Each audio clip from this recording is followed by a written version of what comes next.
Hello everyone. So finally Capgemini की तरफ से यहाँ पर नेटवर्क इंजीनियर की ऑफ कैंपस हायरिंग्स अनाउंस कर दी गई हैं और जो जॉब प्रोफाइल है वो ओपन है एप्लीकेशंस के लिए और आप यहाँ पर अप्लाई कर सकते हो। ये ऑफ कैंपस की अपॉर्चुनिटी है 2024 बैच के लिए।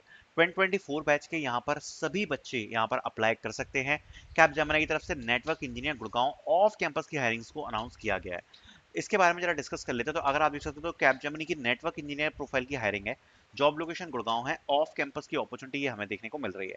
इसमें जो आपका पे पैकेज है वो आपका 4 लाख पर एनम रहेगा। जॉब आपकी एनालिस्ट जॉब रोल की होने वाली है। यहाँ पर आपका 4.25 का पे पैकेज है। इसमें आपका 4 एलपीए का यहाँ पर आपका ये आपका बेस पैकेज रहेगा। 25,000 का आपका वन टाइम इंसेंटिव है। And candidates must have an active DigiLocker account की रिक्वायरमेंट रखी है। The position is open for Gurgaon location only. As a part of diversity and inclusive effort, we are particularly encouraging applications from female candidates for the position. ऐसा नहीं है केवल female candidates के लिए है, सभी के लिए है, बट यहाँ पर फीमेल कैंडिडेट्स को प्रेफर किया जाएगा। ठीक है, प्रेफरेंस यहाँ पर फीमेल कैंडिडेट्स को दी जाएगी। उसके बाद हम जरा बात कर लेते हैं एजुकेशन की। तो BTech B C S I T circuit branches only MCA ये सब बच्चे अप्लाई कर सकते हैं। फ्रेशर्स 2024 बैच यहाँ पर एलिजिबल है अप्लाई करने के लिए। जॉब लोकेशन आपकी गुड़गांव रहने वाली है। Candidates should be ready to work in night shifts की रिक्वायरमेंट है।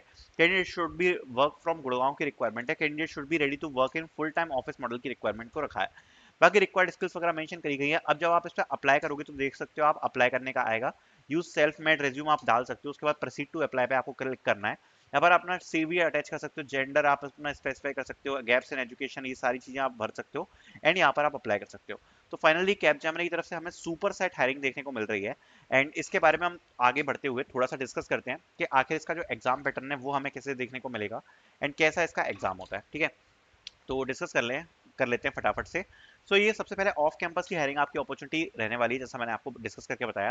एंड इसमें केवल 2024 बैच एलिजिबल है। अब देखो ये जो प्रोफाइल है ना, ध्यान से समझना, ये नेटवर्क इंजीनियर की प्रोफाइल है। और नेटवर्क इंजीनियर की प्रोफाइल जो होती है वो एक्सएलआर से डिफरेंट होती है। एक्सएलआर और नेटवर्क इंजीनियर में डिफरेंस होता है। जो हायरिंग प्रोसेस होती है उसमें भी यहाँ पर आपको डिफरेंस देखने को मिलता है, जो मैं आपको अभी फटाफट से बता दूंगा डिस्क्रिप्शन चेंज करके। ठीक है, तो मैं आपको बता देता हूँ एक बार। अगर आप देखोगे तो यहाँ पर जो आपको डिस्क्रिप्शन देखने को मिलता है उसमें बेसिकली ये बोलते हैं कि सबसे पहले आपका यहाँ पर एक इंग्लिश टेस्ट होता है। अब ये जो इंग्लिश टेस्ट होगा ये आपका एक 30 मिनट्स का टेस्ट होता है। ठीक है, 30 मिनट्स का आपका एक इंग्लिश का टेस्ट होगा। ये आपको सबसे पहले अटेम्प्ट करना होता है। ये आपका फर्स्ट राउंड है। एंड इसमें केवल इंग्लिश आती है, आपको ग्रामेटिकल इंग्लिश वगैरह देना पड़ेगा। एंड उसके बाद यहाँ पर आपका SVAR टेस्ट होता है। जो आपका SVAR जो होता है आपका वॉइस असेसमेंट होता है। एंड उसके बाद आपका HR राउंड होता है। तो अब जब आप इसमें अप्लाई करोगे, अप्लाई करने के बाद अगर आप शॉर्टलिस्ट होते हो तो आपको इंग्लिश टेस्ट का मेल रिसीव होगा। उसके बाद SVR का होगा, फिर HR राउंड का होगा। तो ये यहाँ पर अपॉर्चुनिटी रहने वाली है। इसकी लिंक आपको डिस्क्रिप्शन में मिल जाएगी, इसके लिए आप अप्लाई कर सकते हो। Thank you so much for watching.